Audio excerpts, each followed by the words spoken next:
Hello Warriors fans, and welcome back to the channel.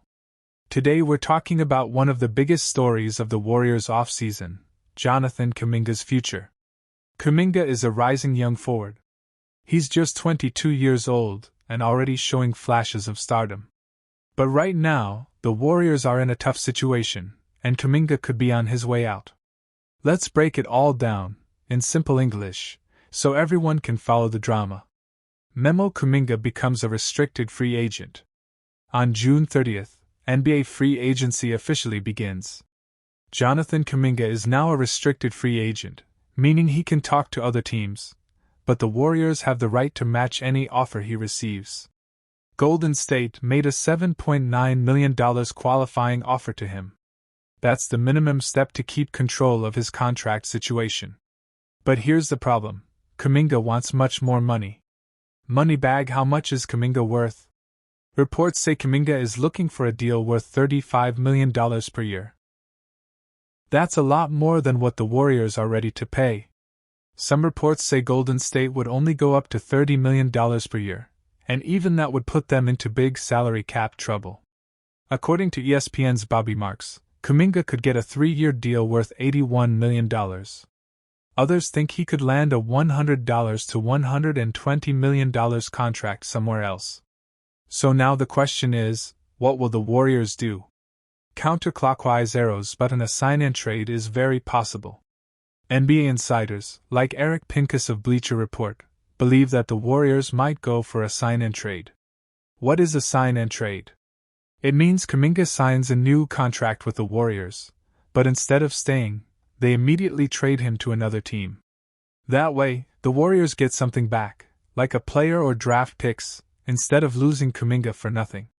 One team that could be interested is the Chicago Bulls. Fire: why is Kuminga frustrated? In a recent interview, Kuminga said he didn't get the chance to prove himself with the Warriors. "I feel like I'm at the point where that has to be my priority, to just be one of the guys the team relies on," Kuminga said. "Aiming to be an all-star. Multiple times. Aiming to be great." He clearly wants a bigger role, and he wants to be trusted like a future star. But after the Jimmy Butler trade, Kuminga's role became smaller. He struggled with injuries and didn't play big minutes. Abacus: Warriors' money problems. The Warriors are already spending huge money on Steph Curry, Draymond Green, Jimmy Butler, and others. Keeping Kuminga on a big contract could mean paying over $400 million in salary and luxury tax. That's why they may not want to match a big offer sheet from another team. And it's also why a sign-and trade would make more sense. Chart decreasing: will the free agency market be cold? There's one possible twist. Very few NBA teams have cap space in this free agency period. If no team can offer Kuminga the money he wants, the Warriors might have the chance to re-sign him for a cheaper deal. That's what some insiders are hoping. If Kuminga doesn't get big offers, Golden State might keep him on a more team-friendly contract.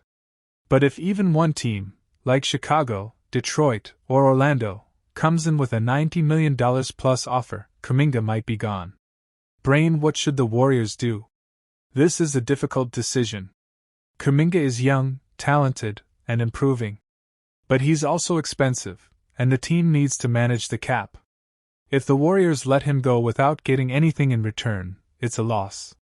If they sign and trade him, they could get value back, maybe draft picks or a role player.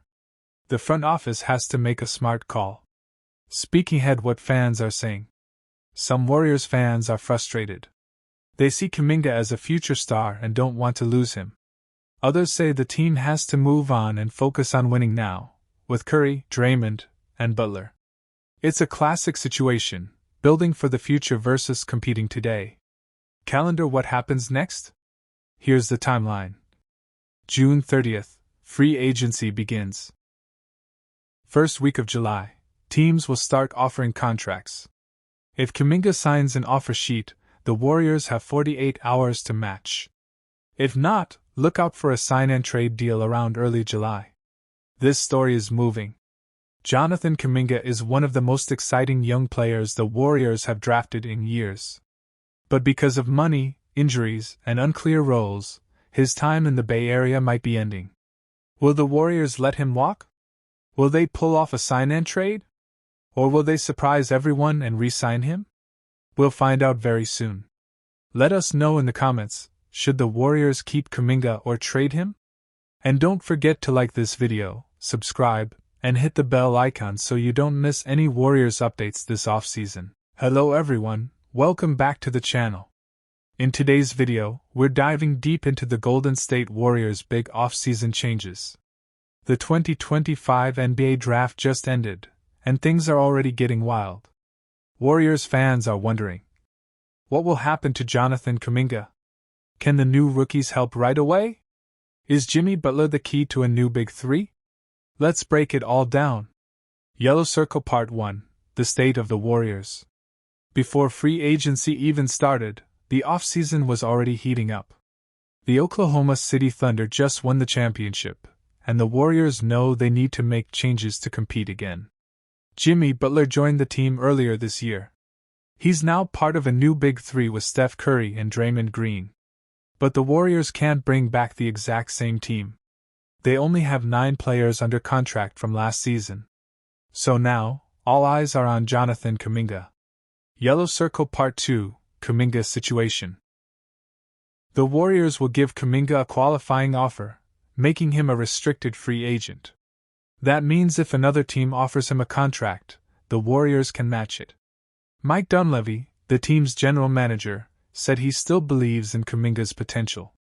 But some fans and experts think he might not fit anymore with Butler on the team. Will the Warriors trade Kuminga, or give him a big contract? We'll find out soon because free agency begins on Monday at 3 p.m. Pacific Time. Yellow Circle Part 3, Current Roster Breakdown. Let's now look at the current Warriors roster, position by position. Green Circle Guards 3. Steph Curry, still the leader of this team. Brandon Podziemski became a strong starter next to Steph. Buddy Hield played great off the bench and even started some playoff games. They might bring back Moses Moody as a guard, too.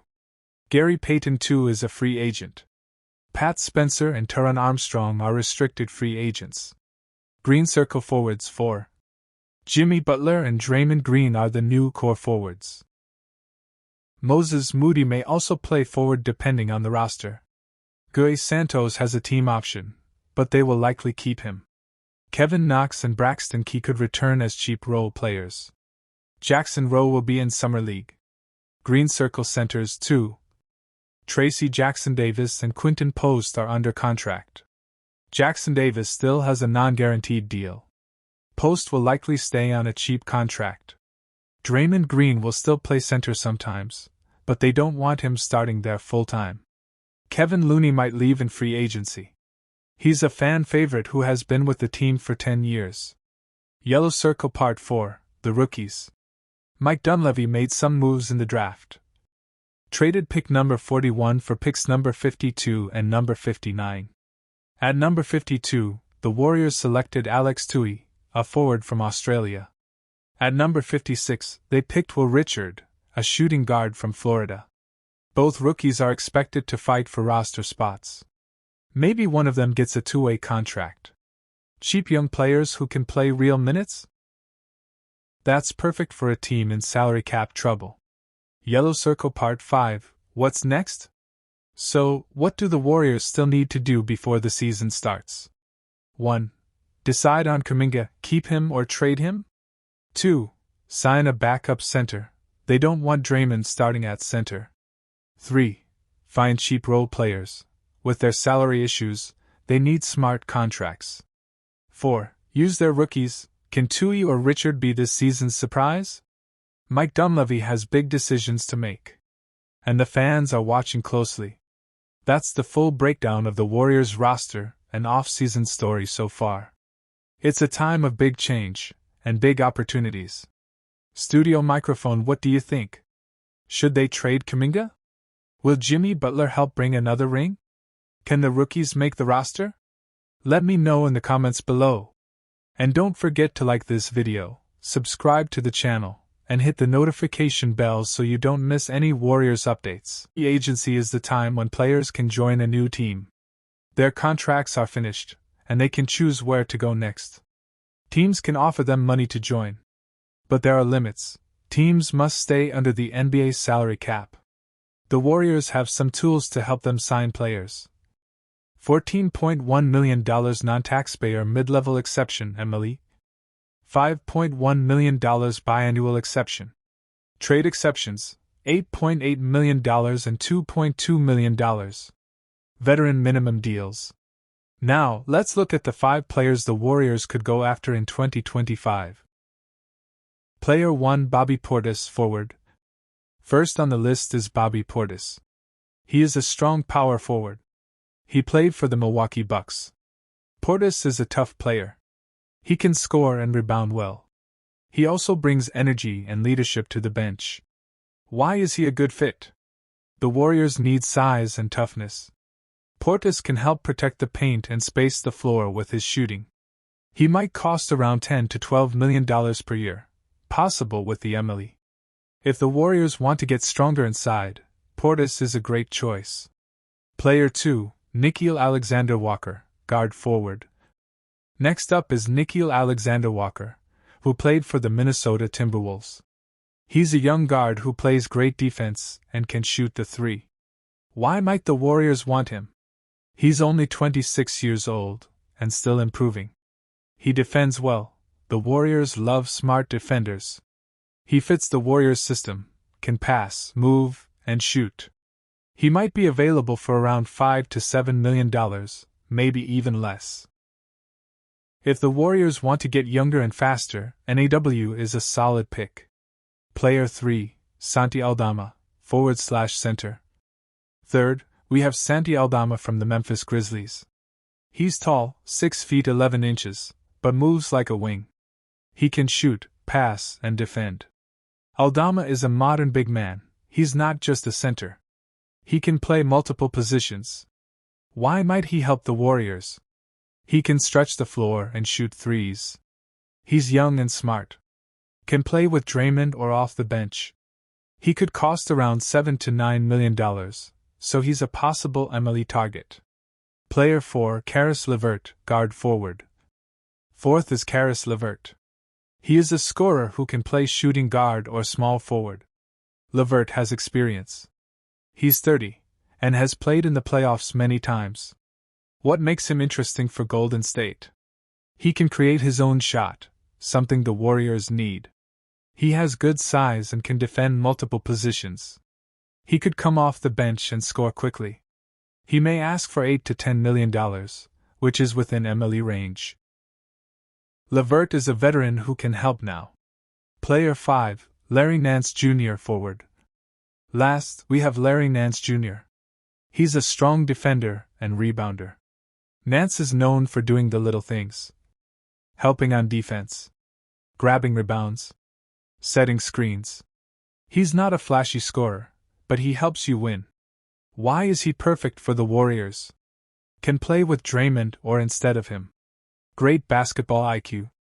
Might only cost $5 to $6 million. Nance could be a great fit for the Warriors' second unit. Final thoughts. So those are the 5 main players the Warriors could target. 1. Bobby Portis, tough and physical. 2. Nickeil Alexander-Walker, young and defensive. 3. Santi Aldama, modern big with shooting.